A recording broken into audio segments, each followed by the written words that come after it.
El Ministerio Apostólico de Enseñanza y Predicación Rema Internacional presenta hoy al Reverendo Fernando García Sotomayor con la proclamación de las buenas nuevas de Dios para tu vida. El mensaje de ayer, el mensaje de hoy y el mensaje para la eternidad a los que tienen hambre y sed de la palabra de Dios. Un querigma de Dios para el que oiga, el que tiene oídos para oír. Escuche el dabar del Eterno a las naciones. Ahora es el tiempo para recibir el rema del Espíritu Santo a tu espíritu. Escuchemos con fe la memra del Señor para el alma. El eterno amor de Dios es el título de la disertación en el día de hoy. El eterno amor de Dios. Vamos a leer la palabra del Señor en el libro del profeta Jeremías, capítulo 31. Jeremías, el capítulo 31. Si usted tiene una Biblia, usted puede acompañarme en esta preciosa lectura. Capítulo 31 y el versículo número 3. Vamos a leer la palabra del Señor en el nombre del Padre y del Hijo y del Espíritu Santo. Esta es la versión Reina y Valera del año 1960. A su letra dice: Jehová se ha manifestado a mí desde hace ya mucho tiempo, diciendo: con amor eterno te he amado, por tanto te prolongué mi misericordia. Amén. Dios nos bendiga por medio de su gloriosa palabra. El profeta Jeremías fue objeto y testigo del amor de Dios.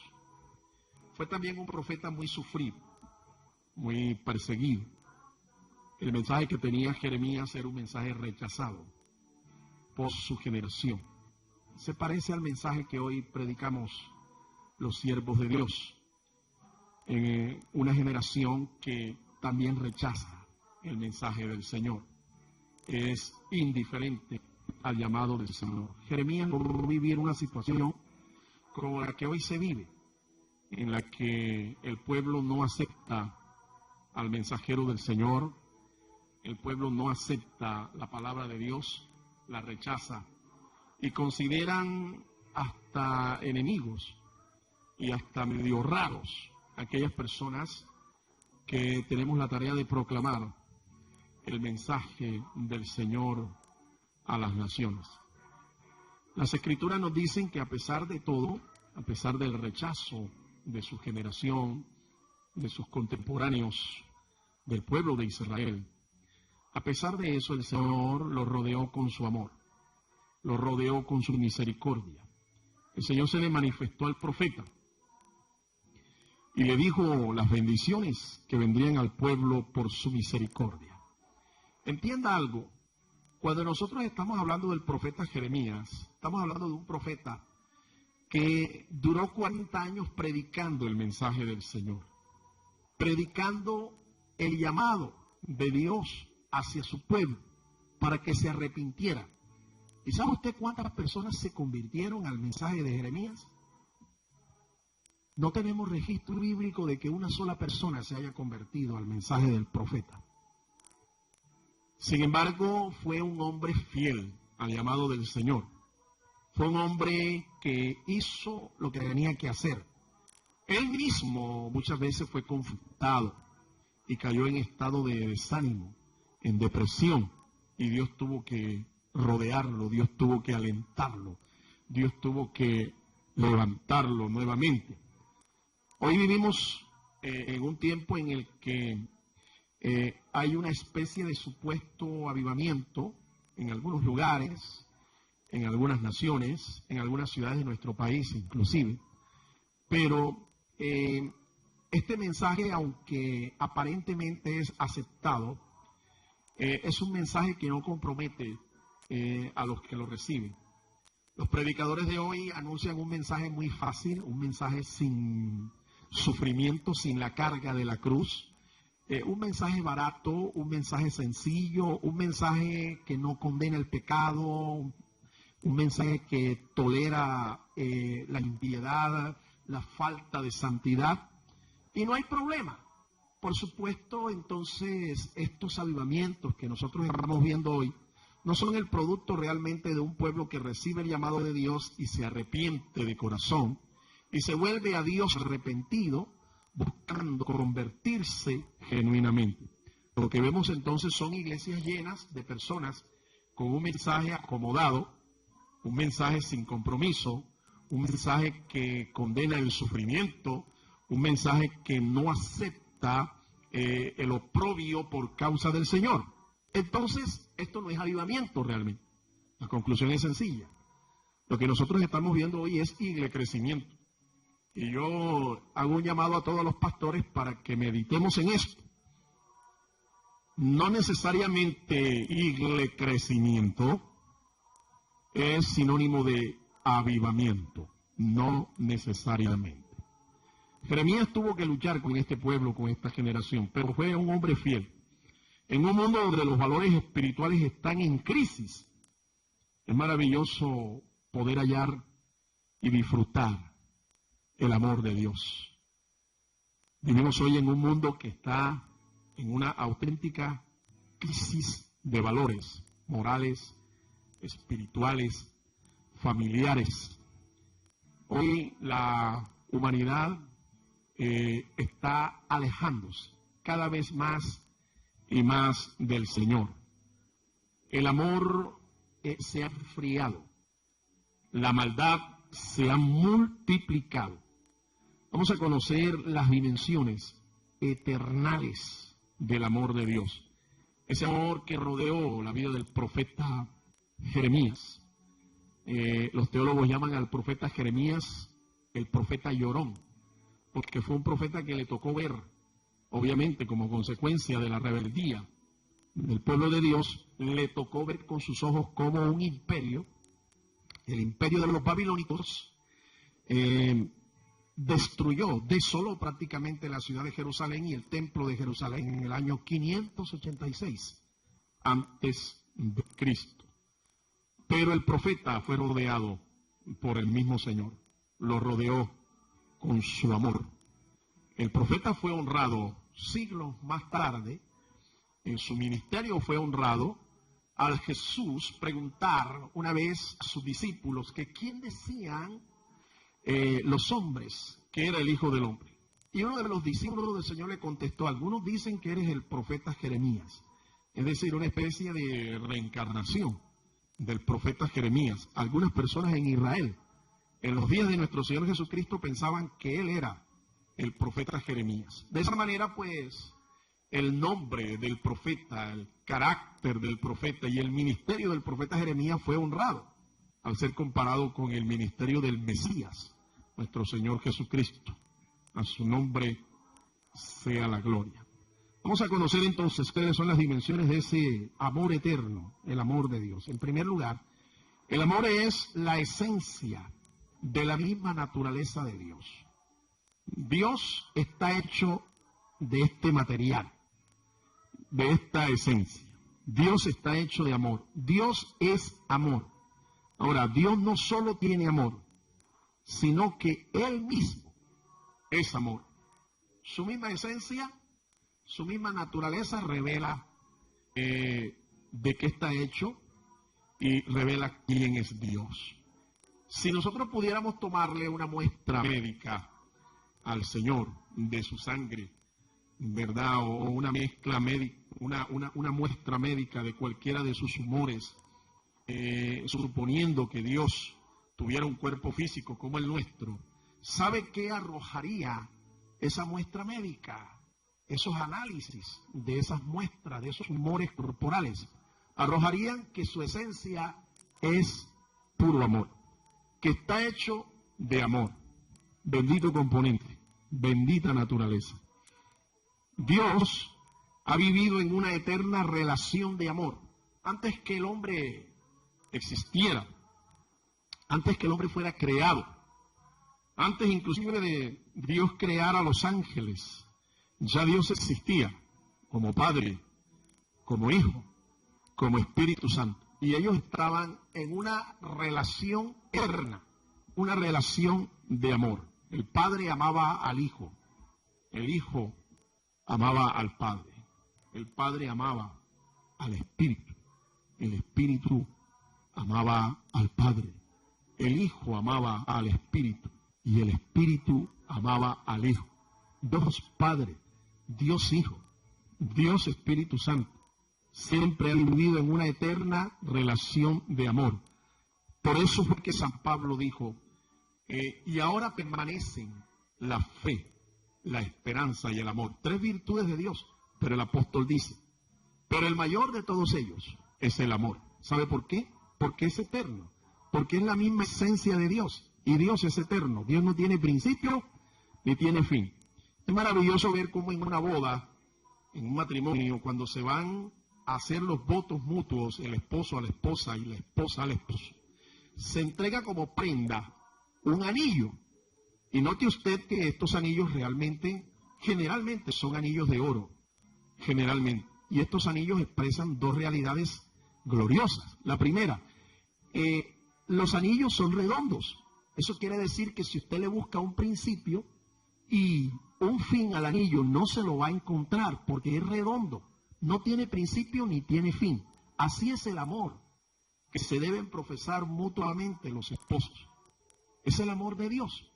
Por eso Dios es el testigo y es la persona que está allí delante de ellos, representado por su ministro, el pastor o el oficiante de la ceremonia, representado por él como testigo de ese amor que se tienen los esposos. Dios entonces participa de toda ceremonia que se hace en su presencia a manera de pacto. El matrimonio es eso, una relación de pacto, una relación de amor. Y en segundo lugar, los anillos son de oro. Los anillos que se dan mutuamente como prenda de garantía de los votos son de oro. El oro es el metal de los reyes. Indica la pureza, la realeza de ese material. Indica igualmente entonces que el matrimonio debe estar rodeado de estas cosas, rodeado de lo mejor, rodeado del Señor, rodeado de su presencia, rodeado de su amor. Eso es maravilloso ver entonces cómo Dios quiere también desde el principio que el hombre y la mujer se amen al punto de ser una sola carne. El amor es una de sus perfecciones relacionadas con el hombre. Definitivamente Dios no solo es amor, sino que Dios ha comunicado ese amor a la raza humana. Dios nos hizo por amor, nos hizo para alabanza de su gloria, pero por una muestra de su amor. Por eso nos creó. Así que el amor es la esencia de su naturaleza. Dios es amor. En segundo lugar, el amor de Dios es perdonador. El amor de Dios es perdonador. Su amor borra nuestras rebeliones. Su amor borra nuestras rebeliones. El profeta Isaías, un profeta que también llevó el mensaje del Señor a la nación de Israel antes de que Israel fuera castigada por sus pecados, nos dice así también de una manera inspirada. Leamos al profeta Jeremías, también el capítulo 43 y el verso 25. Dice el Señor, yo, tremendo, por amor de Dios, es capaz de borrar el más horrible de nuestros pecados. Su amor nos rescató en Cristo Jesús. Eso enseña la palabra del Señor. Cuando el apóstol Pablo dice allá en su carta a los Romanos, el capítulo 5 y el verso 8, dice el texto de una manera gloriosa, mas Dios muestra su amor para con nosotros, en que siendo aún pecadores, Cristo murió por nosotros. Su Hijo amado fue dado en sacrificio por nosotros, siendo aún enemigos de Dios. Porque eso es lo que significa, como consecuencia de ser pecadores, somos enemigos de Dios. Pero Dios envió a su Hijo a morir por sus enemigos. ¿Usted puede comprender acaso ese amor? Yo creo que nosotros tenemos que sencillamente recibirlo, aceptarlo como un regalo de su gracia, un regalo de su bondad. En tercer lugar, el amor de Dios es misericordioso. Óigame, el amor de Dios es misericordioso. Eso significa que Dios no solamente siente compasión por nosotros, porque la compasión es un sentimiento netamente humano. Brota de nuestros corazones cuando vemos a nuestro prójimo que está en una necesidad apremiante, en una tragedia, en una desgracia, en un dolor profundo. Nos brota ese sentimiento de compasión, pero a veces nos quedamos allí, solo en la compasión. Pero cuando la Biblia habla de que Dios es misericordioso, indica que Dios no se queda sencillamente en el sentimiento, en el sentir, sino que Dios hace algo por ayudar a esa persona, por ayudarnos a nosotros. Y en realidad así es. Las Escrituras dicen que a Dios le dolió en su corazón el haber creado al hombre y ver al hombre corrompido. Pero Dios no se quedó en eso solamente. Al principio las Escrituras nos muestran que Dios envió un juicio universal, un diluvio universal. Pero dice las Escrituras que conforme a su promesa y de acuerdo a la misericordia del Señor, de acuerdo a lo que Él había prometido en un pacto, Dios envió a su Hijo. Dios envió a su Hijo y dice la Escritura que de tal manera nos amó que dio a su Hijo unigénito para que todo aquel que en Él cree no se pierda, mas tenga vida eterna. Eso quiere decir que Dios no se quedó solamente en el dolor. Al tomar la decisión de enviar a su Hijo, de encarnarse, el Hijo de Dios, y morir por nosotros, morir por nuestros pecados, ahí tenemos no solamente una muestra de compasión, tenemos una muestra de misericordia. La misericordia va más allá de la compasión. Su amor involucra la compasión y la misericordia. Es decir, un sentimiento y una acción. Por eso el amor de Dios no es solo teoría, no es solo teología, no son solo bellas palabras, no solo es una carta de amor, no es una novela, no es un cuento. El amor de Dios son hechos, se concretó en hechos, hechos tangibles. Jesús tuvo compasión de las almas. Las Escrituras nos dicen que Él cuando ministraba veía las ovejas o a las almas, veía a las personas como ovejas que no tenían un pastor. Él es entonces el pastor de nuestras almas. Él es el pastor por excelencia. Jesús, por misericordia, nos salvó. Escuche, por pura misericordia, el Señor nos amó. Por eso es que decimos que Dios ama al pecador, pero aborrece al pecado. Dios ama al pecador, pero aborrece al pecado. Si tú eres una persona que hoy está sufriendo, si tú eres una persona que hoy está padeciendo, está afligido, tal vez una relación ha terminado, tal vez has perdido algo muy valioso. Si tú eres una persona que estás experimentando el rechazo, estás experimentando el vituperio, estás experimentando vergüenza, yo creo que eres un candidato para recibir de una vez por todas el amor de Dios en tu corazón. No importa que tú seas un pecador, no importa que en tu mente el enemigo te diga que tú eres demasiado pecador, que tus pecados son muy negros o muy rojos y que no tienen perdón. No le creas a esa voz. Créale a la voz de la palabra, porque la palabra fue inspirada por el Señor. Y la Biblia dice que Dios nos ama. Dios nos ama aún a pesar de lo que tú puedas pensar o lo que puedas sentir. Dios nos ama y está dispuesto a rodearnos con su amor. Está dispuesto a llenar nuestro corazón con su amor, a consolarnos con su amor. Es preciso que tú tomes una decisión personal y te vuelvas al Señor. Él te perdonará, Él te extenderá su misericordia y por misericordia serás salvo. Salvo de la condenación eterna de tu alma.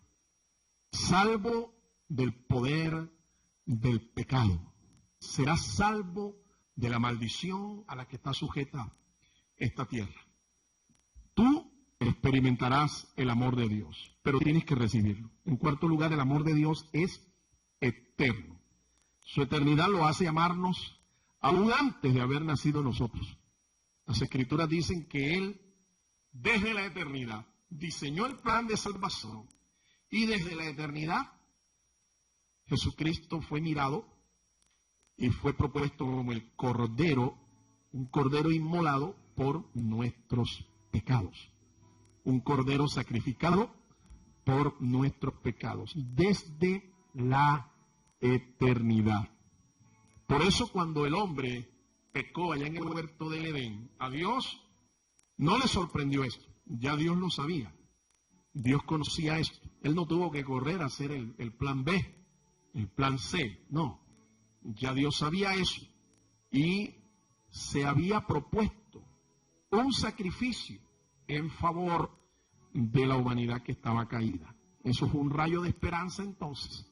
Cuando Dios se dirigió a Adán y a Eva y les prometió que de la descendencia de la mujer nacería uno que sería herido en el calcañar por el adversario, por el enemigo, pero él heriría en la cabeza al adversario. Eso sucedió en la cruz del Calvario.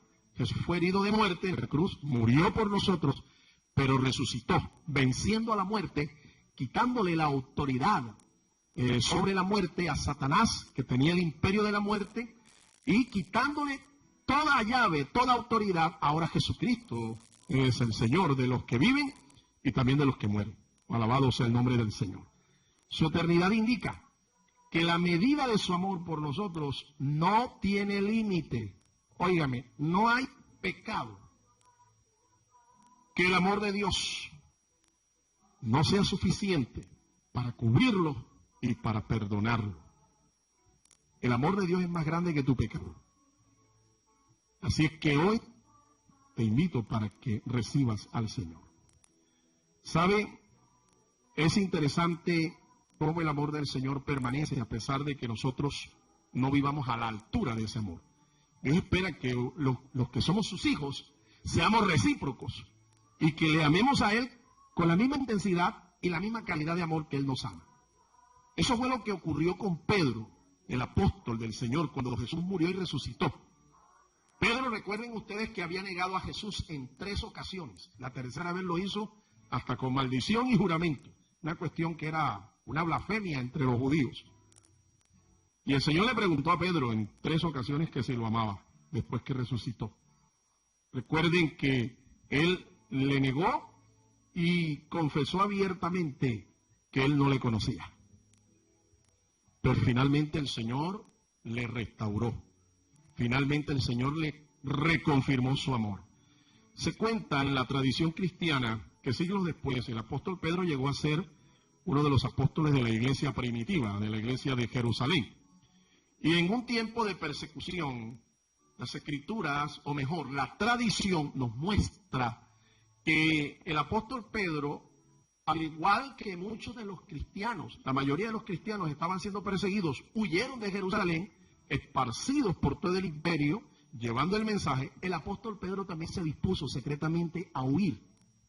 Y cuando iba por las puertas de las murallas de la ciudad de Jerusalén, él iba saliendo y el Señor iba entrando. Y se encontraron allí, supuestamente, dice la tradición, en una de esas puertas. Cuando Pedro vio al Señor, le hizo la pregunta: ¿Quo vadis domine? Una expresión latina. ¿Quo vadis domine? ¿A dónde vas, Señor? Y el Señor se quedó mirando a Pedro y le dijo: voy nuevamente a Jerusalén a morir por ti, ya que tú no puedes morir por mí. Dicen que Pedro, arrepentido, bajó la cabeza y se devolvió otra vez hasta Jerusalén. Pedro muere, dice la tradición cristiana, que muere decapitado por orden del emperador Nerón, que muere en la ciudad de Roma. Finalmente murió como un mártir. Finalmente fue capaz de dar su vida por amor del Señor. Quiero concluir en esta hora. Si Él nos ama tanto, ¿por qué nosotros no le amamos así? ¿Por qué tú no le amas así? Pídale a Dios que en su misericordia le ayude a amarlo como Él nos ama a nosotros. Un amor así hay que corresponderlo, no despreciarlo. ¿Quieres recibir ese amor hoy? Por la fe lo puedes hacer. Repite conmigo esta oración de fe. Diga conmigo: Señor Jesús, yo recibo tu palabra y abro mi corazón para que entres en él. Lléname, Señor, con tu amor. Te ruego que perdones mis pecados, que me laves con tu sangre y que escribas mi nombre en el libro de la vida. Séllame, Señor, con tu Espíritu Santo. Quiero ser tu propiedad privada desde ahora y para siempre. Enséñame a orar, a seguirte, a perseverar y amarte desde ahora y para siempre. Amén. El Ministerio Apostólico Rema Internacional pone a disposición esta predicación. Ofrecemos ministración a simposios, seminarios, campañas evangelísticas, educación globalizada sana y de carácter interdenominacional. Escríbanos a ministerioremainternacional@gmail.com o llámenos al celular 316-270-7181.